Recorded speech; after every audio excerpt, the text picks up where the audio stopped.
नमस्कार दोस्तों, स्वागत है आपका टेक्नोकर सेक्शन में, जहाँ पे आपको सिविल इंजीनियरिंग से रिलेटेड प्रैक्टिकल और थ्योरेटिकल जानकारी दी जाती है और गवर्नमेंट जॉब्स की या फिर प्राइवेट जॉब्स की भी जो भी वैकेंसी निकली है उनके बारे में भी जानकारी दी जाती है।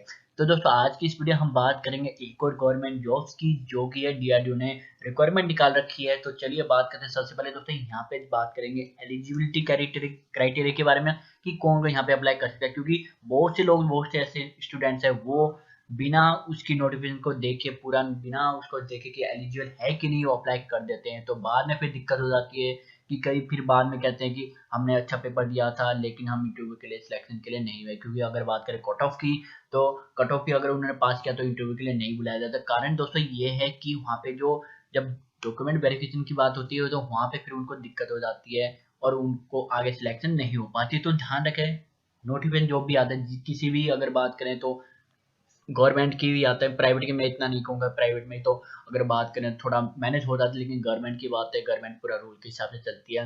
यहाँ पे आपको जो डॉक्यूमेंट वेरिफिकेशन में आपको दिक्कत हो जाएगी अगर आप इसकी जो पूरे एलिजिबिलिटी क्राइटेरिया पूरे रूल्स है उसको अच्छी तरह नहीं जानेंगे। तो तभी मैं दोस्तों यहाँ पे ये वीडियो बना रहा हूँ। इसकी अगली जो वीडियो है उसे मैं कैसे आपको फिलअप करना है फॉर्म को, उसकी वीडियो में बनाऊंगा। तो चैनल को सब्सक्राइब कर देना और वीडियो से अगर आपको थोड़ी हेल्प मिले तो वीडियो को लाइक कर देना। तो चलिए शुरू करते हैं दोस्तों। सबसे पहले बात करें, यहाँ पे डीआरडीओ ने सबसे पहले सरकारी रिजल्ट पे जा सकते हैं या फिर आपकी इसकी ऑफिशियल वेबसाइट पे जा सकते हैं डीआरडीओ की, आपको वहाँ पे मिल जाएगा। ये दोस्तों 5 तारीख से ये बिगिन हो चुका है, 5 जनवरी से। लेकिन यहाँ पे अगर बात करें इसको अपडेट किया गया, क्योंकि पहले अगर बात करें यहाँ पे सून सून लिखा हुआ आ रहा था सून, लेकिन अब 8 तारीख को इन्होंने अपडेट कर दिया और यहाँ पे 8 तारीख को अपडेट करने के बाद यहाँ पे 5 तारीख इन्होंने बिगिन कर दिया। थोड़ा मेरे को अजीब सा लगा, लेकिन कोई बात नहीं। अब अपने पास टाइम है, 29 तारीख तक आप इस पर अप्लाई कर सकते हो। एग्जाम डेट की बात करें अभी तक इन्होंने बताया नहीं कि कब एग्जाम ये होगा, लेकिन अगर बात करें डीआरडीओ की तो ये जल्दी एग्जाम कराती है। और यहाँ पे दोस्तों सबसे अच्छी बात ये है कि जो एप्लीकेशन फीस है आपको कुछ नहीं देना, चाहे आप जनरल हो, इकोनॉमिक वीकर सेक्शन के, ओबीसी, एससी, एसटी, आपको फीस देने की जरूरत नहीं है। तो आप अप्लाई कर सकते हो बिल्कुल। और एज लिमिट की बात करें, एज लिमिट में थोड़ा यहाँ पे है कि 27 साल तक की आपकी एज होनी चाहिए, 27 से ऊपर नहीं होनी चाहिए, 18 से नीचे नहीं होनी चाहिए, सिंपल। और यहाँ पे पोस्ट की बात करें ग्रेजुएट अप्रेंटिस, यानी कि आपको बीई और बीटेक, दोस्तों यहाँ पर बीई और बीटेक है ना, इसमें अगर बीई और बीटेक से आपकी अबव है या फिर उससे कम है तो आप अप्लाई नहीं कर सकते। मैं ऐसा क्यों कर रहा हूँ, कह रहा हूँ, आपको भी पता चल जाए कि नोटिफिकेशन अगर आपने पढ़ा होगा तो आपको पता होगा कि मैं इस बारे में क्यों बात कर रहा हूँ। तभी मैं कह रहा हूँ कि नोटिफिकेशन पूरा अच्छी तरह आप पढ़ लिया करो अप्लाई करने से पहले। तो 80 पोस्ट की है दोस्तों। यहाँ पे अगर बात करें ग्रेजुएट की 80 पोस्ट है, डिप्लोमा की 30 पोस्ट है और आईटीआई की 40। तो आईटीआई की बात करें अप्रेंटिस, यहाँ पे आपको इसके ऊपर ले चलूंगा। और यहाँ पे आईटी हो गया, एनसीबीटी हो गया, नेशनल काउंसिल वैकेशनल ट्रेनिंग की सर्टिफिकेट भी आपको यहाँ पे चाहिए।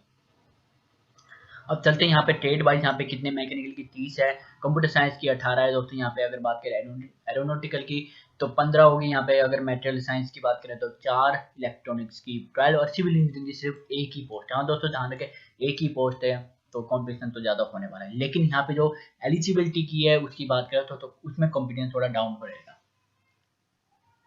ये डिप्लोमा की दोस्तों यहाँ पे अगर बात करिए तो ग्रेजुएट की है, डिप्लोमा की है, मैकेनिकल हो गया, इलेक्ट्रिकल हो गया, कंप्यूटर साइंस हो गया। यहाँ पे डिप्लोमा की जो बात करते हैं, यहाँ पे सिविल का कोई भी पोस्ट नहीं है। आईटीआई की बात करें तो मैकेनिक फिटर, टर्नर, कोपा, ये अलग अलग आपको यहाँ पे पोस्ट दिखाई देंगे। तो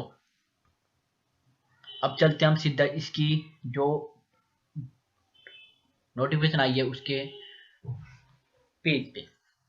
यहाँ पे आपको सब मिल जाएगा कि कब डेट, कब निकला था, कब से शुरू है, सब कुछ यहाँ पे आपको दिख जाएगा। और दोस्तों यहाँ पे जाएंगे गैस टर्बाइन रिसर्च स्टैब्लिशमेंट, ये लेबोरेटरी है। अगर आप पूरा यहाँ पे जानना चाहते हो तो मैं आपको यहाँ पे दिखाता हूँ। पूरा ये लेबोरेटरी है, आप जाके यहाँ पे पता कर सकते हैं। मैं आपको सिर्फ थोड़ा इसका सिंपल से बताऊंगा इसमें क्या है।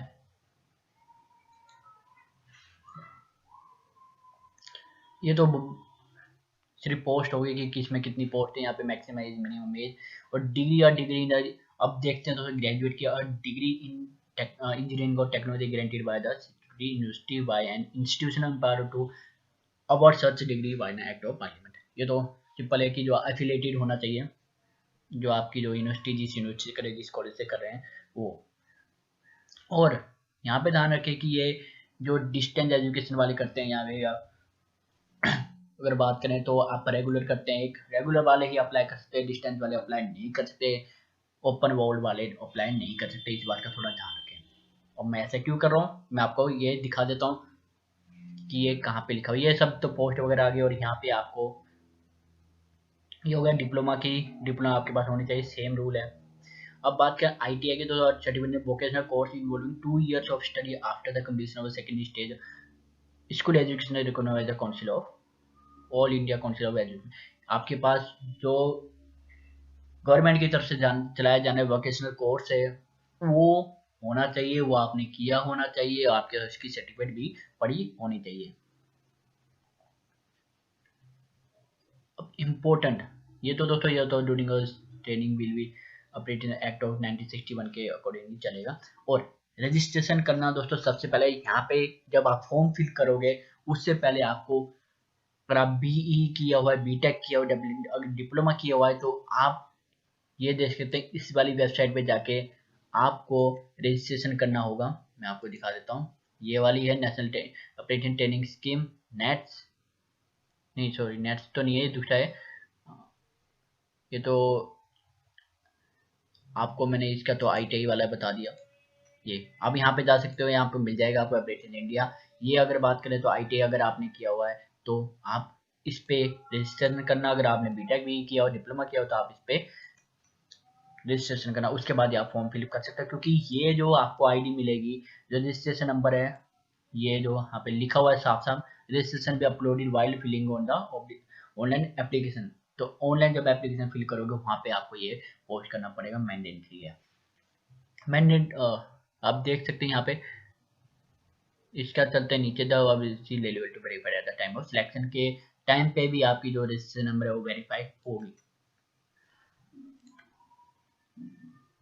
अब चलते हैं फिर बीटेक की, अब डिप्लोमा या फिर बीई किया हुआ है आपने, तो यहाँ पे इस वाले पॉइंट पे ये लिखा है कि अगर आपने 2018, 19 या फिर 20 में पास किया है तो आप अप्लाई कर सकते हो।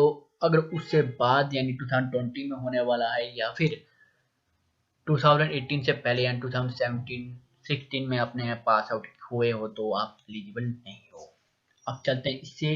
अब ये मैं कह रहा था दोस्तों, जब मैं आपको बताता नोटिफिकेशन के बारे में कि candidates with higher qualification are not eligible to apply. जैसे दोस्तों ये अगर बात करें तो जो सिविल इंजीनियरिंग का होता है, जेई का होता है, जेई में अगर बात करें यूपी की बात करें तो जेई में बीटेक वाले अप्लाई नहीं कर सकते। वैसे उन्होंने कर दिया है कि अगर आपने एमटेक किया है, आपने पीएचडी की है, तो आप अप्लाई नहीं कर सकते, आप सिर्फ बीटेक वाले होंगे, बीटेक से कम नहीं होना चाहिए। OB certificate whose validity has expire, OB certificate यानी अगर कास्ट के हैं, कास्ट के हिसाब से आप भर रहे हो तो रिजर्व वाले, तो आपके पास वो सर्टिफिकेट होना चाहिए। तो दोस्तों यहाँ पे आपको बता रहा था, जो candidate must have completed ITI from NCT board. अगर आपने आईटीआई किया हुआ है, कोर्स किया हुआ आईटीआई का, तो एनसीवीटी अगर बात करें तो स्टेट काउंसिल वोकेशनल ट्रेनिंग या फिर नेशनल काउंसिल वोकेशनल ट्रेनिंग, ये हो गई। आप ये खुद ही पढ़ सकते हो दोस्तों, यहाँ पे मैं ज़्यादा इसमें डीपली जाऊंगा नहीं, टाइम वेस्ट करने होगा। अगर बात करें दोस्तों यहाँ पे कि जो आप डिग्री के लिए अप्लाई कर रहे हो, अगर डिग्री पढ़ रहे हो, तो यहाँ पे जो आपकी डिग्री है वो ज्वाइनिंग के टाइम पे आपसे मांगी जाएगी। आपको उस टाइम तक आपके पास वो होनी चाहिए। अगर उस टाइम पे जब आप ये ज्वाइनिंग करोगे, ट्रेनिंग की ज्वाइनिंग शुरू करोगे, तब तक अगर आपके पास डिग्री नहीं आती है तो आपका उसी टाइम पे कैंसिल कर दिया जाएगा।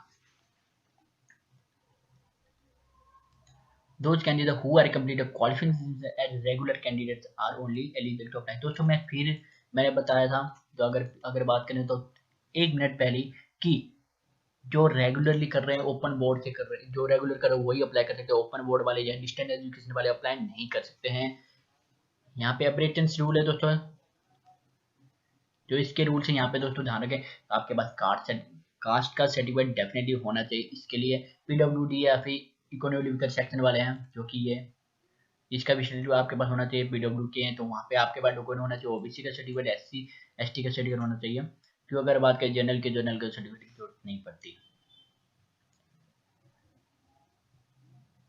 अगर चलते दोस्तों थोड़ा नीचे, candidate who already undergone apprentice training, अगर कोई पहले से ही अगर डीआरडीओ या फिर किसी अप्रेंटिस ट्रेनिंग में लगा हुआ है या फिर सिलेक्शन हो चुका है या फिर उसने कंप्लीट कर चुका है तो वो अप्लाई नहीं कर सकता है। और कैंडिडेट जिसका जो एक्सपीरियंस की बात है 1 साल से ऊपर का एक्सपीरियंस वो भी अप्लाई नहीं कर सकता। नो टीएसए टीए और डीए विल बी गिवन। तो दोस्तों यहाँ पे टीए डीए क्या है बता दूं आपको, ट्रैवल और डियरेंस अलाउंस। ट्रैवल अलाउंस और डियरेंस अलाउंस का दोस्तों मतलब क्या है कि अगर आप जब डॉक्यूमेंट वेरिफिकेशन के लिए या फिर इंटरव्यू के लिए जब आते हो तो आप जो ट्रैवलिंग का जो चार्जेस होगी, ट्रैवलिंग जो फीस होगी, अगर आप लगा लो कि अगर आपने बेंगलोर जाना है या हरियाणा से बेंगलोर जा रहे हो तो जितना आपके पैसे लगे आने जाने का वो नहीं देंगे वो, क्योंकि ये आपको खुद ही पैसे लगा के जाना पड़ेगा। वो तो देंगे नहीं, क्यों देंगे आपको, क्योंकि आपका अभी तक सिलेक्शन नहीं हुआ है तो आप वो डेफिनेटली नहीं देंगे। और एक और दोस्तों यहाँ पे हॉस्टल अकोमोडेशन या फिर कुछ आपको प्रोवाइड नहीं करेंगे। ये है इंटरव्यू और during the period of time. आप देख सकते हैं खुद ही लिखा हुआ है या तो इंटरव्यू के टाइम पे और also during the training period, जब आपकी ट्रेनिंग हो रही होगी उस टाइम पे आपको अपने रहने का, खाने का, पीने का सबका खुद ही इंतजाम करना पड़ेगा। अब चलते नीचे कि कितना मिलेगा, बी टेक या फिर ये किया हुआ है तो 9,000 पर मंथ स्टिपेंड मिलेगा, डिप्लोमा 8,000 और ITI 7,000। तो आपका खर्चा तो निकल ही जाएगा। मेडिकल फिटनेस दोस्तों यहाँ पे मैं इतने में जाऊंगा नहीं कि 1961 एक्ट के रूल के हिसाब से आपका मेडिकल चेकअप वगैरह होगा। अब तो कोरोना का ही होगा।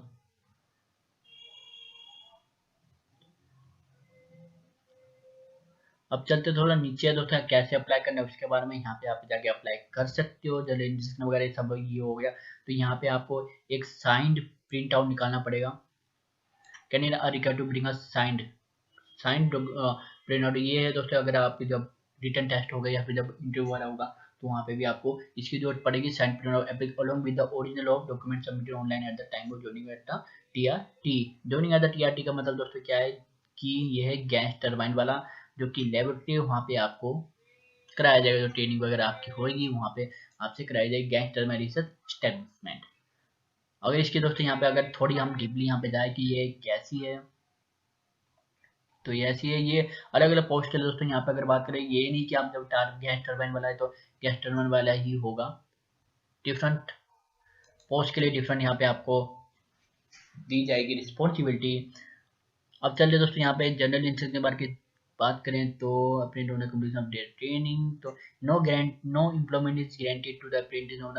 अगर ट्रेनिंग हो जाती पूरी कंप्लीट हो जाती तो इनकी कोई गारंटी नहीं है कि अब जब प्रोवाइड होगी कि नहीं होगी। सिर्फ ट्रेनिंग है, आपको एक ट्रेनिंग पीरियड में आपको पैसे मिल जाएंगे। गवर्नमेंट एफिलेटेड है, डीआरडीओ से है तो थोड़ा अगर बात करें तो आपकी जो रिज्यूमे अच्छी खासी बन जाएगी। डॉक्यूमेंट टू बी एनक्लोज दोस्तों यहाँ पे अगर डॉक्यूमेंट की बात करें तो यहाँ पे जा सकते हैं 10th की सर्टिफिकेट आपको देनी पड़ेगी, मार्कशीट। और बीटेक की है, डिप्लोमा की है, बी की टी आई की है, उसकी मार्कशीट चाहिए। ऑल सेमेस्टर दोस्तों, ऑल सेमेस्टर की चाहिए यहाँ पे ध्यान रखना। और डिग्री एक तो मार्कशीट होगी पूरे सेमेस्टर की और यहाँ पे होगी डिग्री, कास्ट सर्टिफिकेट, मैंने फिर कहा था caste certificate, PWD certificate, PWD के आप इम्प्लॉय हो कि नहीं हो, photo ID issue by government of India या फिर आधार कार्ड। यानी फोटो आईडी दोस्तों यहाँ पे आपका वोटर आईडी भी चल सकता है, आधार कार्ड भी चल सकता है। इकोनॉमिकली वीकर क्लास सर्टिफिकेट, अगर आप जनरल के और इकोनॉमिकली वीकर क्लास में से बेस रखते हो तो रिलेटिव रखते हो तो आपको उसकी सर्टिफिकेट आपको दिखानी पड़ेगी और पासपोर्ट साइज फोटो। यहाँ पे आप जाके कर सकते हो। यहाँ पे लास्ट डेट ऑफ सबमिशन है 29 जनवरी को लास्ट डेट ऑफ सबमिशन है। शॉर्ट लिस्टिंग की बात करें 12 फरवरी को है। और यहाँ पर अगर बात करें acceptance by the candidate to join GTRE as application training 21 फरवरी तक। Interaction with the short list candidate who have submitted application to join 24th के बाद होगा। Possible date of declaration of finally selected candidate 8 मार्च से होगा। और पहले date of joining of GRT for graduate diploma details ये होगा दोस्तों 1 अप्रैल से शुरू होगा। अभी तो यहाँ पे पूरा नहीं दिखाया इन्होंने कि फिक्स डेट कौन सा होगा। तो दोस्तों ये थी, इसी अगली वीडियो में डालूंगा कि इसको कैसे फिलअप करना है पूरे करेक्टली वे में। और इसके लिए दोस्तों चैनल को सब्सक्राइब कर दो, क्यों अगर वीडियो आ जाएगी आपको पता नहीं चलेगा अगर आपने सब्सक्राइब नहीं किया होगा। तो थैंक्स गाइस, थैंक यू।